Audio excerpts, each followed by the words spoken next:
Gram இருக்கும், அவ்வளோதான். ரொம்ப லேஸாக இருக்குது. ஆனால் சைனிங் ஃபீல் இருக்குது, நல்லா இருக்குது. ஓகே. ஆனால் LED frame first of all எனக்கே ரெடி பண்ணி முடிச்சுட்டு கிளாரிட்டி எப்படி இருக்குன்னு கொஞ்சம் டவுட் ஆகிடுச்சு. அந்தளவுக்கு ரொம்ப வெயிட்லெஸ்ஸாக இருக்குது. எப்படி அவுட் இருக்குன்றதை நீங்களே பாருங்கள், நான் எதுவும் சொல்ல விரும்பலை. லைட் அமுத்தி விட்றியா? மெயின் இருக்குடா. ஆன்லைன் வச்சிருக்க. அமுத்த மெயின் அமுத்துறா.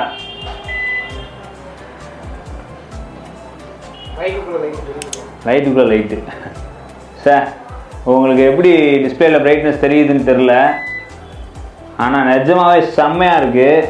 தம்பி அப்படியே எல்லா ஃப்ரேமையும் ஃபோக்கஸ் பண்ணுறா.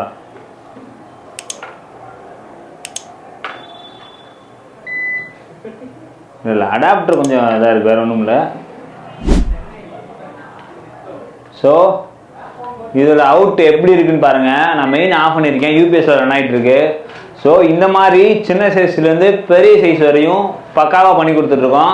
ஆனால் இதில் டிஸ்அட்வான்டேஜ் இருக்குது. அது என்ன அப்படின்னா, ஸ்லைட்ஸ் வந்து சைடில் தான் கொடுத்துருக்கோம். ஸோ ஃபியூச்சரில் பிரைட்னஸ் குறைஞ்சா சென்டர்லேருந்து குறைஞ்சிட்டு வரும். ஸோ இதுதான் இதோட டிஸ்அட்வான்டேஜ்.